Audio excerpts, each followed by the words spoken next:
Hello and welcome to the first episode of Math from My Kitchen. So quick word on what this is trying to accomplish. Number one, I'll be honest with you. I want to see it keep going. Right now I'm leaning my phone against a pencil bag and a box of contact lenses, so clearly this has room to improve, and I want to get better, filming station, something, microphone, maybe one of those tablets that the professional teachers on YouTube use. But such as it is, here we are, we're in my kitchen. We have two whiteboards, so this is what we're going to learn from. I tried to film it in 4K, that way you can see kind of the minor details that we got written down here. As far as where everyone should be to be watching this, we're just talking about, your simple arithmetic, how to manipulate fractions, your percentages, your basic mathematical operators, addition, subtraction, multiplication, division. If you don't know how to work with exponents or logarithms, that's fine. We'll get into that. Ultimately, we want to move to, the ceiling of what I've accomplished so far. And a little bit of background on me, I'm a computer science major. Done 2 years of community college. I've got my associates in computer science. I graduated with honors from Northampton Community College. I'm scared shitless of getting anything wrong here, but that's how we're going to grow. We're going to accept that you can be wrong. Let me point out something. This is something farcical we see every day, is accountability, credibility from content creators. So I officially am one. If I post this video, I'm a content creator. And credibility, especially on YouTube and other platforms, is a huge problem. So it's not really, well, it is mathematics, but it's more the foundation of logic, and it's a syllogism that you see here. It's kind of a joke, but it's a trap we kind of fall into. So a syllogism, it's just an argument, and it's written with a premise or several, usually a major premise, a minor premise, and then a conclusion that draws from those premises to make a statement of fact. So we can see here the first premise is all YouTube content creators are geniuses. The second one, the minor premise, is Taylor is a YouTube content creator. Therefore, and that's the three dots kind of arranged in a triangle there, therefore Taylor is a genius. So what we can draw our conclusion from, as far as how this is, it's a valid argument, it's set up the right way, but one of its premises is it's not true. All YouTube content creators are geniuses. To invalidate that, we just have to think of basically any example of a YouTube content creator, Ben Shapiro, who's not a genius. So that's easy to do. Moving here to our truth table, we can see, we filled that out. The premise is true. The minor premise is true. Just every example of what we can say about the conclusion based on the premises. In this instance, the first premise, the major premise, is not true. All YouTube content creators are geniuses. So just from that not being true, well, the first premise and the minor premise have to be true for the conclusion to be true. So it's not. The conclusion is false. Taylor's not a genius. And you're going to see that more and more throughout this episode and throughout this whole series. I am fairly confident, but we're going to get there together. In fact, part of this is really refreshing myself on a lot of things I've forgotten, because I'm going into my junior year, trying to get my bachelor's of mathematics at University of Washington, Bothell. So, yep, there are a lot of selfish reasons to do this, and I hope we can both grow, is what I'm trying to say. So let's move on to what this first lesson is actually about. Today we're going to be defining a function, figuring out what a function's purpose is. We see it all the time. You know, what is that there for? In computer science, you deal with functions a lot. We're going to be talking about how to map a function, like how do you illustrate it? You know, what can you demonstrate with it? And that's from a Cartesian plane. That's so named by René Descartes. He of cogito ergo sum, which means I think therefore I am. And you've probably heard that to an exhausting extent throughout your life, until I took a philosophy class that really meant nothing to me. It basically means if you're able to perceive the world around you, and your senses are alive, you can see, smell, taste, touch, hear, then you can perceive the world around you. And of course, there's ways to debate that. So, going back to René Descartes, he is also famous for the Cartesian plane. That's the coordinate plane. If you use Excel, you're using that all the time, your x and your y axis. And those axes can represent different measurements of time, of distance.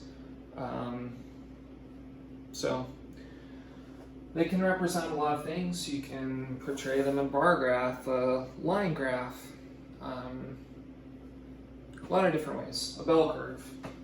So it's useful information, and it mimics the real world. It mimics distribution patterns. It mimics physics, the location of things. So keep it in mind. It's mathematics. If you think it's useless, you're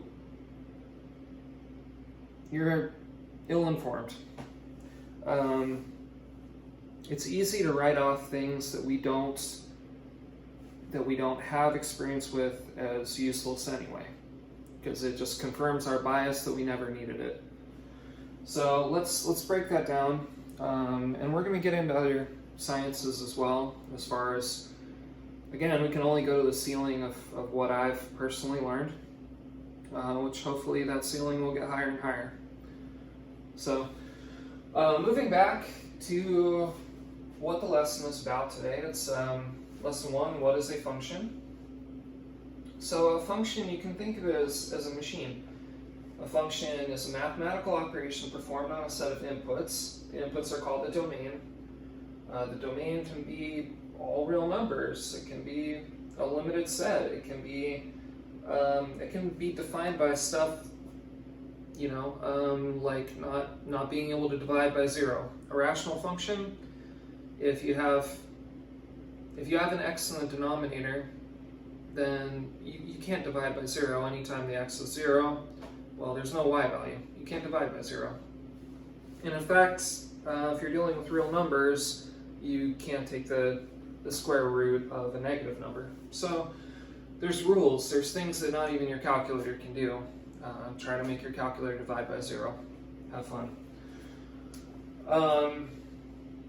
So to demonstrate, to go on with this idea, it's a mathematical operation performed on a set of inputs that's called the domain to produce one and only one output, and that's the codomain.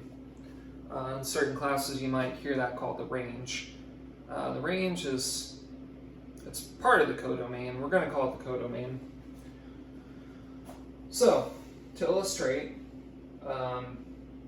what that means, for it to have one and only one output, if we're looking at this, here's our x, here's the function we're performing on x, to get a y. Oops, erase something. You can see it though. So if I put 1 into the function as my x input, and get back a 2, well there, that's one input, one output. 2, I get a 3, one input, one output. 3, I get a 4, one input, one output. You can probably already figure out what this function is. It's a linear function. It's f of x equals x plus 1. So all that's saying is for every input we stick into this machine, we have to add 1 to it, and that's our output. So think of, I don't know if it's helpful or kind of a cheat to think of it this way. You can think of this f of x as y, because y is what you ultimately get out of it. So if I put f of 1, then I'm saying the x represented in the function is going to be 1. 1 plus 1 is 2. Y equals 2. So when you're in class, don't write the problem as y equals the function. Write it as f of x equals the function. Until the function is performed, don't try to say what y is. It's messy. So going over to plotting our points and figuring out what this function looks like, well, it's a function of a linear function. It's like a ramp. And we're going to get into that more. Linear functions are probably something you've taken whole high school and even junior high classes in. It's a straight, smooth line. It goes up, it goes down. And that can be represented in a number of ways. You've heard of the slope of a line, or y equals mx plus b. That defines a linear function. And there's other functions. There's horizontal lines. Those are just a single value. So f of x equals 3. That would just be a straight line going on and on forever at 3. Every input you give it, the output is 3. That is a function. So how do we know what's not a function? The most basic way to do that is to draw a straight line through any point on the graph. A straight vertical line, not horizontal. You can draw a straight horizontal line. It's, if it intersects with 2 points, it can still be a function. Vertical line, though, if you draw a vertical line and it intersects more than once, then it's not a function, because basically what you're seeing is that your x input got 2 or more outputs, and that can't be so for a function. Probably the easiest one I can think of is, let's take f of x equals the square root of x. So number one, we'd have to restrict our domain, because like I was saying, if the x values, the inputs, are negative numbers, well, you're then getting into numbers that aren't real. But let's just think of putting in positive values for x. So let's take, what if we put in f of 9, right? That's not supposed to happen. If we put in f of 9 for f of x equals the square root of x, if we put in the f of 9, then we're asking, what is the square root of 9? We're just we're trying to get that point, f of 9. Of course, this could go on. It could be f of 4, f of 16. I'm just thinking of numbers that are easy to take the square root of. So f of 9. So we're asking, what's the square root of 9?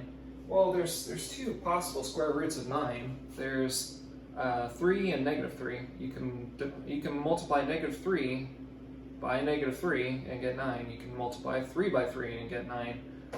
So here's an example where we're giving it one input and there's two possible outputs. That's not a function. If you graph that, you're going to have it on two. It's going to be on two separate ends, negative 3 and 3. Well, you could draw a straight line through that, and it'll intersect at 2 points. So that's not a function.